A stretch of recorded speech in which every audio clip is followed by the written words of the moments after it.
ഭക്തിയുടെ നിറവിൽ മാടായിക്കാവിൽ പൂരംകുളി ആറാട്ട്. വടുകുന്ത തടാകത്തിൽ നടന്ന പൂരംകുളി ചടങ്ങിന് ആയിരങ്ങളാണ് സാക്ഷ്യം വഹിച്ചത്. ഇതോടെ മാടായിക്കാവ് പൂരോത്സവത്തിന് സമാപനമായി.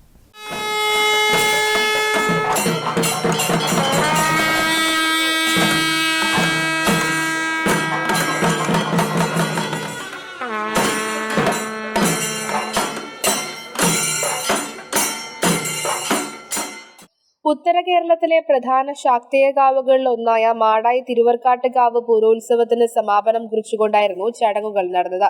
നാടിന്റെ നാനാഭാഗത്തു നിന്ന് ഒഴുകിയെത്തിയ ആയിരങ്ങളാണ് ചടങ്ങിന് സാക്ഷിയായത്. രാവിലെ 7 മണിയോടെ മാടായിക്കാവിൽ അമ്മയുടെ തിടമ്പ് തെക്കിനാക്കൽ കോട്ടയിലേക്ക് എഴുന്നള്ളിക്കുകയും വിവിധ പൂജകൾക്ക് ശേഷം അപ്പമേറും നടന്നു. തുടർന്ന് വടുകുന്ത ശിവക്ഷേത്രത്തിലെത്തി ഭക്തർക്ക് ദർശനം നൽകിയതിനു ശേഷം വടുകുന്ത തടാകത്തിൽ പൂരംകുളി ആറാട്ട് നടന്നു.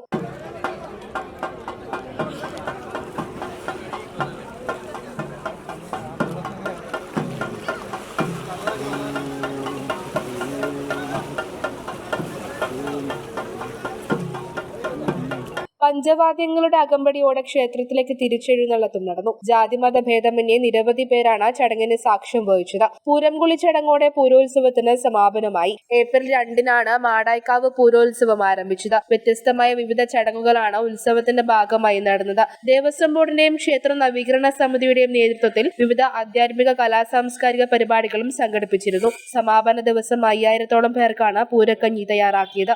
News bureau, Pazhayangadi.